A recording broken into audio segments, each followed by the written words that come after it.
بسم اللہ الرحمن الرحیم۔ السلام علیکم اسلامک ٹیچر کے پیارے دوستو، ہم امید کرتے ہیں کہ آپ خیریت سے ہوں گے۔ ہماری دعا ہے کہ اللہ پاک آپ کو خیر و عافیت سے رکھے۔ پیارے دوستو، اگرچہ اسلام میں بلی حلال نہیں ہے، لیکن اس کو پاکیزہ اور طاہر حیوانات میں شمار کیا جاتا ہے۔ جو بلیاں کسی کی ملکیت نہ ہوں انہیں پالنے میں کوئی حرج نہیں۔ صحیح بخاری اور صحیح مسلم میں عبداللہ بن عمر سے حدیث ثابت ہے کہ رسول کریم صلی اللہ علیہ وسلم نے فرمایا، ایک عورت کو بلی کی وجہ سے عذاب دیا گیا۔ اس عورت نے بلی کو باندھ دیا حتیٰ کہ وہ مر گئی۔ وہ اسے نہ تو کھانے کے لیے کچھ دیتی اور نہ ہی پینے کے لیے، اور نہ ہی اسے چھوڑا کہ وہ زمین کے کیڑے مکوڑے کھائے، تو وہ عورت بلی کی وجہ سے آگ میں داخل ہو گئی۔ دوستو، آج کی ویڈیو میں ہم آپ کو یہ بتانے جا رہے ہیں کہ بلی کے بارے میں حضور اقدس صلی اللہ علیہ وسلم کا کیا فرمان ہے اور بلی کو پالنا کیسا ہے۔ اس کے علاوہ آپ کو بلیوں سے متعلق مزید معلومات بھی دیں گے۔ اس بارے میں جاننے کے لیے آپ سے التماس ہے کہ ویڈیو کو آخر تک ضرور دیکھیے گا۔ ہمارے پیارے دوستو، اگر آپ ہمارے چینل اسلامک ٹیچر کی ویڈیو پہلی بار دیکھ رہے ہیں اور ابھی تک آپ نے ہمارے چینل کو سبسکرائب نہیں کیا، تو ہماری آپ سے یہ گزارش ہے کہ آپ ہمارے چینل کو ضرور سبسکرائب کر لیں اور ساتھ ہی لگے بیل کے بٹن کو بھی پریس کر لیں، تاکہ آپ کے پاس فیوچر میں ہماری اپلوڈ ہونے والی مزید اسلامک اور معلوماتی ویڈیوز کا نوٹیفیکیشن بر وقت ملتا رہے۔ پیارے دوستو، کہتے ہیں کہ انسان نے بلی کو تقریباً 10,000 سال پہلے سدھایا، یعنی پالتو بنایا۔ بلی آج کے دور میں عام پالتو جانوروں میں سے ایک ہے۔ افریقی جنگلی بلیوں کی کئی اقسام کو پالتو بلی کے آباء و اجداد سمجھا جاتا ہے۔ یہ خیال کیا جاتا ہے کہ بلیوں کو پہل اس وجہ سے سدھایا گیا کہ یہ چوہے کھاتی تھیں، اور آج بھی جہاں اناج محفوظ کیا جاتا ہے اسی مقصد کے لیے پالی جاتی ہیں۔ بعد ازاں ان کو انسان کے دوست اور پالتو جانوروں کے طور پر بھی پالا جانے لگا۔ پالتو بلیوں کے جسم پر لمبے یا چھوٹے بال ہو سکتے ہیں، جس کی بنیاد پر ان کے اقسام اور نسلوں کا تعین کیا جاتا ہے۔ آئیے آپ کو وہ حدیث بتاتے ہیں جن میں بلی کے بارے میں ذکر موجود ہے۔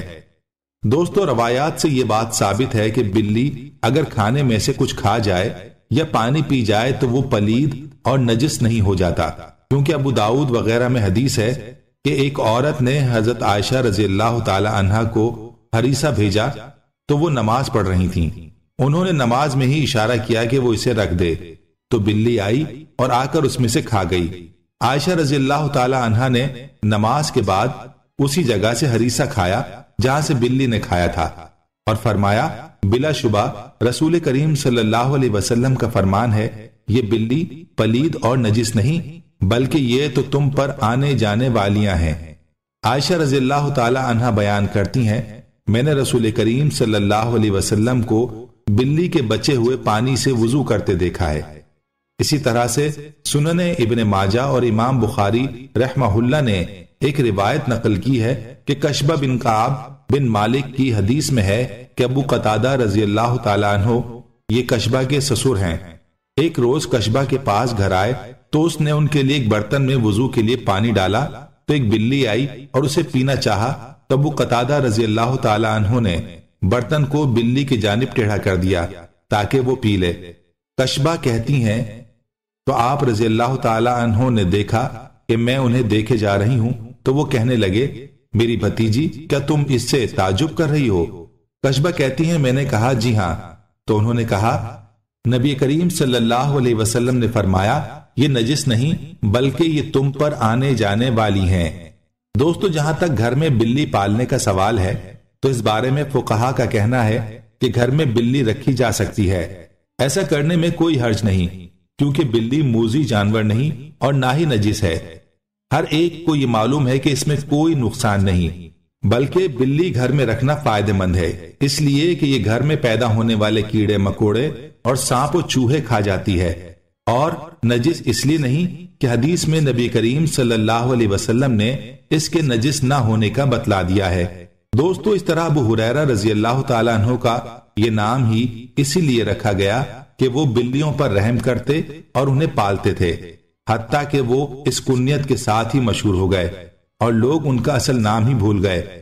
حتیٰ کہ علماء کرام کا ان کے نام میں اتنا اختلاف ہوا کہ اس میں 30 کے قریب اقوال ہیں۔ تو دوستو، اگر ابو ہریرہ رضی اللہ تعالیٰ عنہ جیسے جلیل القدر صحابی رسول صلی اللہ علیہ وسلم کا بلیاں پالنا ثابت ہے اور آپ صلی اللہ علیہ وسلم نے اسے نجس نہیں کہا، تو اس سے یہ معلوم ہوا کہ گھر میں بلی پالنا جائز ہے۔ جو لوگ اس کا شوق رکھتے ہیں وہ درست ہے، لیکن یہ خیال رکھا جائے کہ جب بلی پالی جائے تو اس کی خوراک کا اور باقی ضروریات کا پورا خیال رکھا جائے اور اس کو کسی قسم کی ایذا اور تکلیف نہ دی جائے۔ دوستو، آپ کو گھر میں بلی پالنے کا ایک اور فائدہ بھی بتاتے ہیں جو کہ ماہرین نے بیان کیا ہے۔ ماہرین کے مطابق بلیوں کو انسانی لمس بے حد پسند ہوتا ہے اور انسان بھی اس سے محظوظ ہوتا ہے، اس لیے چاہیے کہ پالتو بلی کو اپنے ساتھ لپٹا کر بٹھایا اور سلایا جائے۔ یہ نہ صرف آپ کی بلی کو خوش کرے گا بلکہ آپ کو ڈپریشن سے بھی نجات دلائے گا، لہٰذا آپ بلی کو اپنا ڈپریشن کم کرنے کی غرض سے بھی پال سکتے ہیں۔ آئیے اب آپ کو بلیوں کے بارے میں کچھ مفید اور مزید دلچسپ معلومات بھی بتائے دیتے ہیں جو کہ ماہرین کے تجربات کی بنیاد پر سامنے آئی ہے۔ یہ معلومات سب کے لیے دلچسپ اور حیرت انگیز ہے، لیکن خاص طور پر ان لوگوں کے لیے زیادہ مفید ہے جنہوں نے بلی پال رکھی ہے اور اس کا شوق رکھتے ہیں۔ دوستو، ماہرین کے مطابق بلیوں کی اوسط عمر 13 سے 17 سال ہوتی ہے، مگر اکثر بلیاں 20 سال کی عمر تک پہنچ جاتی ہیں۔ دو بلیاں آپس میں کبھی بھی میاؤں کر کے بات نہیں کرتی، تو جب بھی آپ کی بلی میاؤں کرے جان لیں کہ وہ آپ سے مخاطب ہے۔ دوستو، بلیوں کی مونچھوں کے بارے میں آپ کو کچھ دلچسپ باتیں بتاتے ہیں۔ ان کے متعلق ایک عام تاثر پایا جاتا ہے کہ ان مونچھوں کے ذریعے بلیاں اپنا توازن برقرار رکھتی ہیں، بالکل اسی طرح جیسے اکثر سینگوں والے جانوروں کے سینگوں کے متعلق یہی تاثر پایا جاتا ہے۔ تاہم ماہرین کا کہنا ہے کہ یہ تاثر سراسر غلط ہے۔ بلیوں کی مونچھوں کا اس کے جسمانی توازن کے ساتھ کوئی تعلق نہیں۔ ماہرین کا کہنا ہے کہ بلیوں کی مونچھیں دراصل ایک سینسر کا کام کرتی ہیں۔ یہ فاصلے، جگہ اور مختلف اشیاء کے سائز کا پتہ لگاتی اور بلی کو اس سے آگاہ کرتی ہیں۔ حتیٰ کہ اندھیرے میں بھی بلی اپنی مونچھوں کے ذریعے کسی بھی فاصلے یا کسی بھی چیز کے سائز کا پتہ چلا لیتی ہیں۔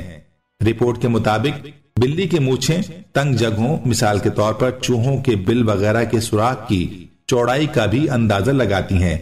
بلی اندھیرے میں بھی اپنی مونچھوں کے ذریعے کسی بل کا پتہ چلا لیتی ہیں کہ وہ کتنا چوڑا ہے۔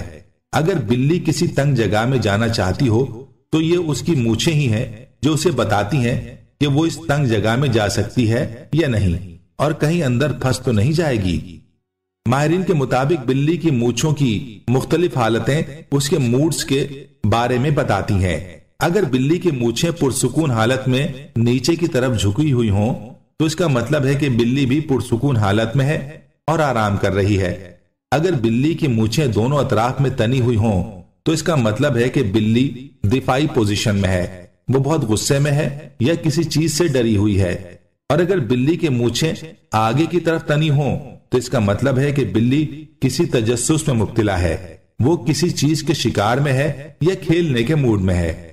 ماہرین کا کہنا ہے کہ بلی کی مونچھیں چونکہ ایک باقاعدہ عضو ہے جو ان کے لیے سینسر کا کام کرتا ہے، چنانچہ کبھی بھی اس کی مونچھیں کاٹنی نہیں چاہیے۔ یہ بالکل ایسا ہی ہوگا جیسے آپ نے بلی کی آنکھیں نکال دی ہوں۔ پیارے دوستو، ہم یہ امید کرتے ہیں کہ آپ کو ہماری آج کی یہ ویڈیو ضرور پسند آئی ہوگی۔ اگر آپ کو ہماری آج کی یہ ویڈیو پسند آئی ہے تو آپ سے گزارش کرتے ہیں کہ آپ ہمارے چینل اسلامک ٹیچر کو ضرور سبسکرائب کر لیں اور ساتھ ہی لگے بیل کے بٹن کو بھی پریس کر لیں تاکہ آپ کے پاس ہماری آنے والی مزید معلوماتی ویڈیوز کا نوٹیفیکیشن بر وقت ملتا رہے۔ سبسکرائب کے ساتھ ساتھ ہماری ویڈیوز کو لائک بھی کریں اور اپنی قیمتی رائے کا اظہار کمنٹس میں ضرور کریں۔ کمنٹس میں آپ اپنے سوالات بھی ہم تک پہنچا سکتے ہیں۔ اللہ تعالیٰ آپ کو اپنے حفظ و امان میں رکھے، آمین۔